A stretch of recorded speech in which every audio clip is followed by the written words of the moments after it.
Hi, hey, hello, it's Sunny, and welcome back, my music peeps, to an album review. Lucinda Williams. And ever since I sort of started this journey uh, with music into the music sphere, I wanted to not just like re-listen to music I've already adored and seen it and know through in a whole through a new lens. Um, I really wanted to expose myself also to stuff I've never heard before, something out there, something new genres and such. And there's only one way I could really like break that barrier. And growing up here in Florida, I'm pretty sure it's everywhere, all across America. Everybody always grows up with the sentimentality that like country music just sucks. It just sucks. It's boring. It's repetitive. It's the same old southern music feel, and nobody likes that boring ass stuff. And I can't, I'm at fault of that too. Growing up as a kid, very ignorant. I'm thinking, yeah, country music sucks. It's boring, yada yada yada. I like my pop and my rock and my hip hop, old school hip hop. Yet, if I'm gonna get into music proper and really enjoy everything it has to offer, I kind of have to get into country music. And growing up, a few songs on my playlist that are country, I have grown to like it and see that it's more than just what it is. That it's probably one of the best genres out there because it's more than just southern sounding music. It's people with just most of the time just a guitar, an acoustic guitar, or just whatever instrument really aids to the song's vision, just letting everything out emotionally. And I'm all about that stuff, so I really grew to like the genre. But I've never listened to a country album, as I haven't listened to any albums at all growing up till now. So what better way than to look for an album, a country album, a classic album, to help me be my gateway drug into the genre proper. And thus I stumbled upon Lucinda Williams's Car Wheels on a Gravel Road. Let's review.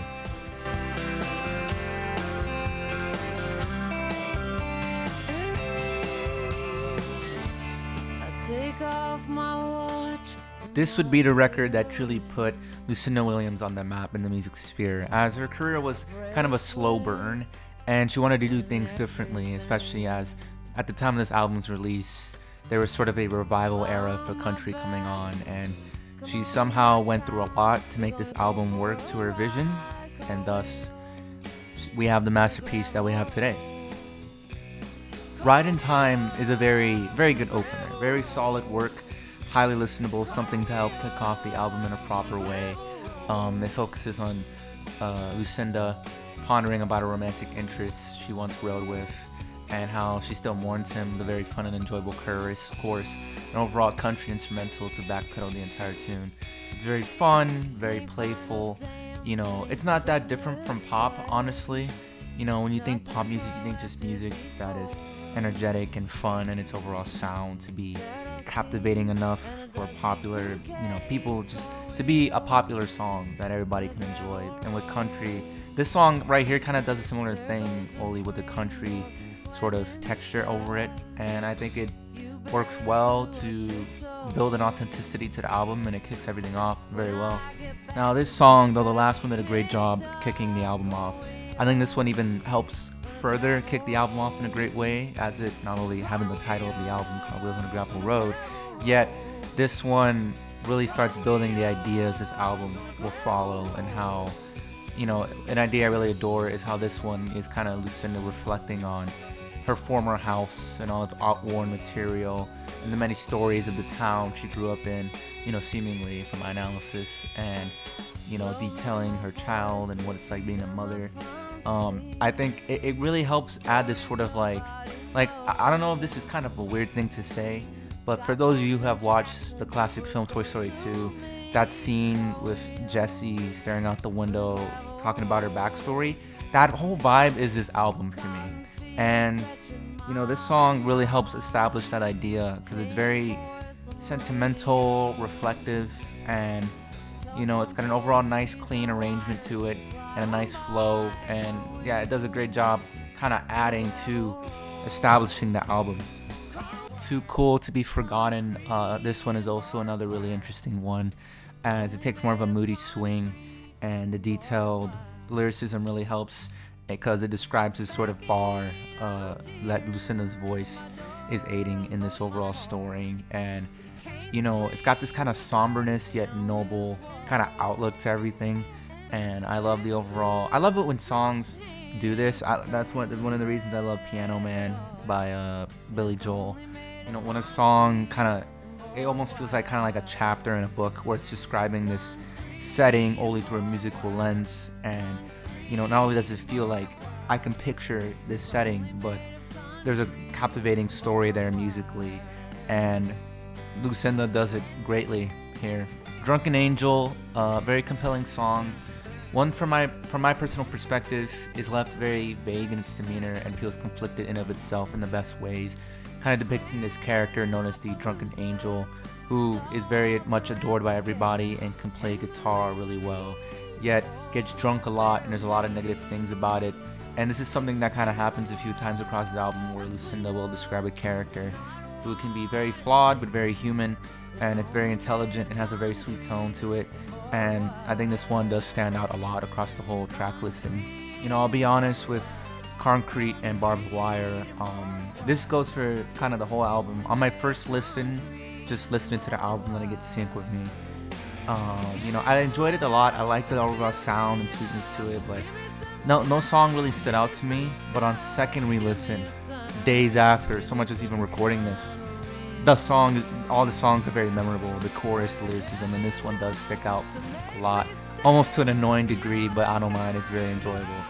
Concrete and Barbed Wire, it's very simplistic, presenting a very similar concept of us being divided by a wall in our mindset. And she does a great job kind of conveying these events and having a very clever portrayal of this idea with a very nice play of strings and a very memorable melody. It really punches in that old country vibe, and I do like it. I like it a lot. This is another quite memorable one, Lake Charles. Simplicity is key, and this one also adds to the overall theme of reflection from this LP. With Lucinda's companion missing his home of Lake Charles and discussing how the setting brought joyful memories, how an angel took away his pain. That's a very low down, melancholic, yet blissful overall melody and tone into its flow. And it feels like I said earlier, like the perfect looking out the window as the sun sets on your way home from a long road trip kind of song in the overall best way.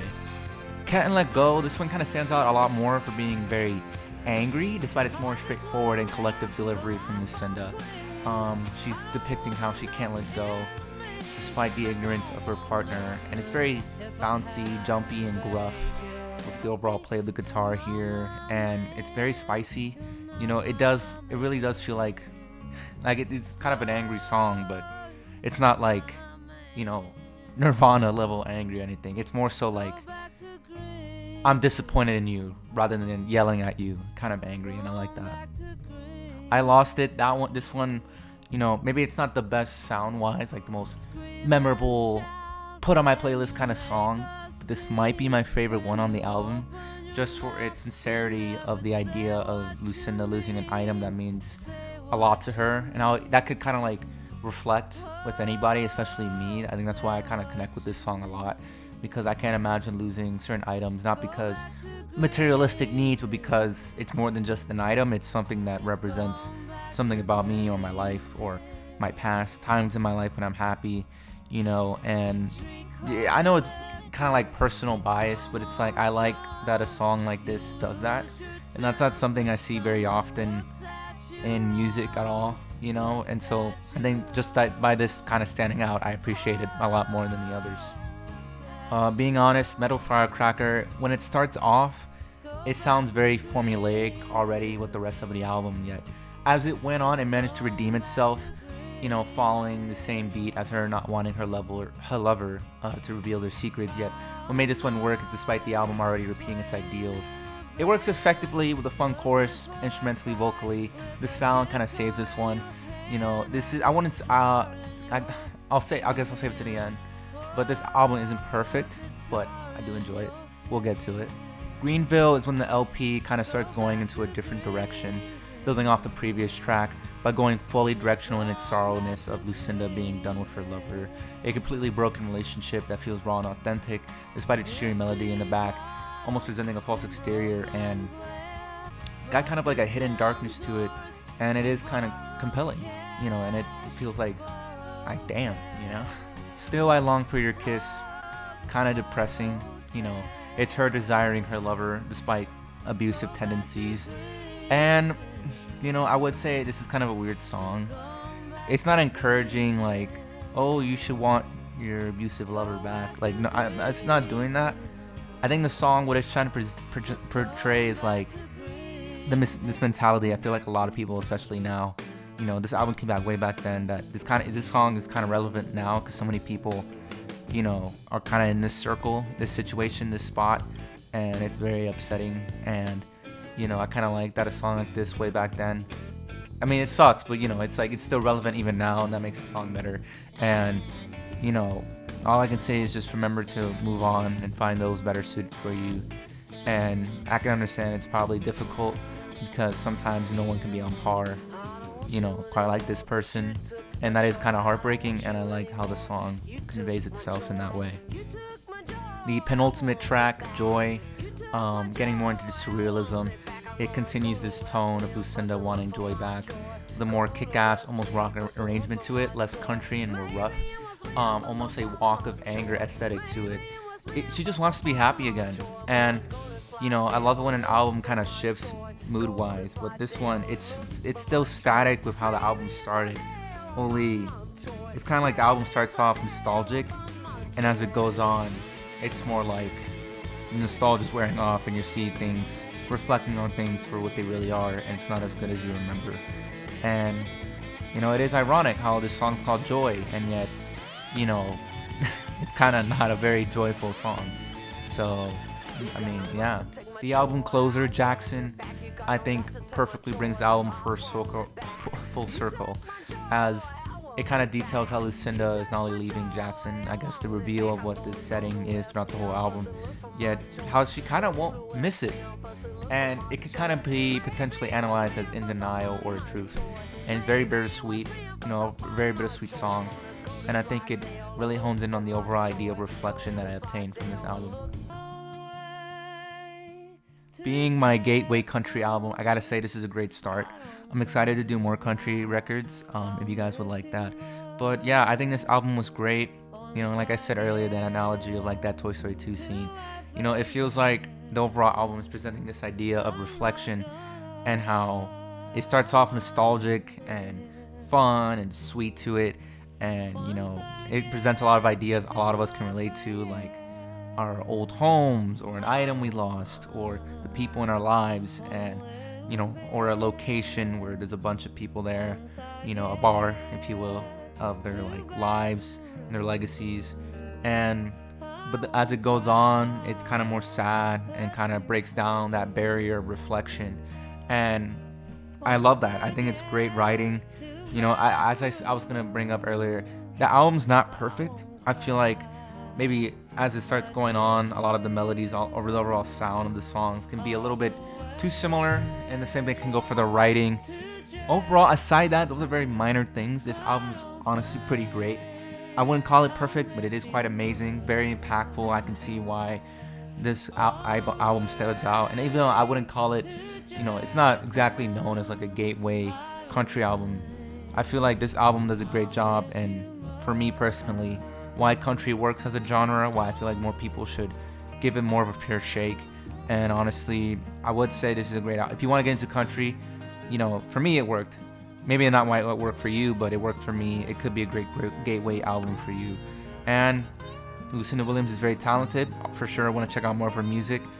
And overall, I think that's it. Car Wheels on a Gravel Road. I hope you guys enjoyed this album review. And yeah, it's been sunny. And so long, farewell, and goodbye, my music peeps. I don't think I feel enough once I get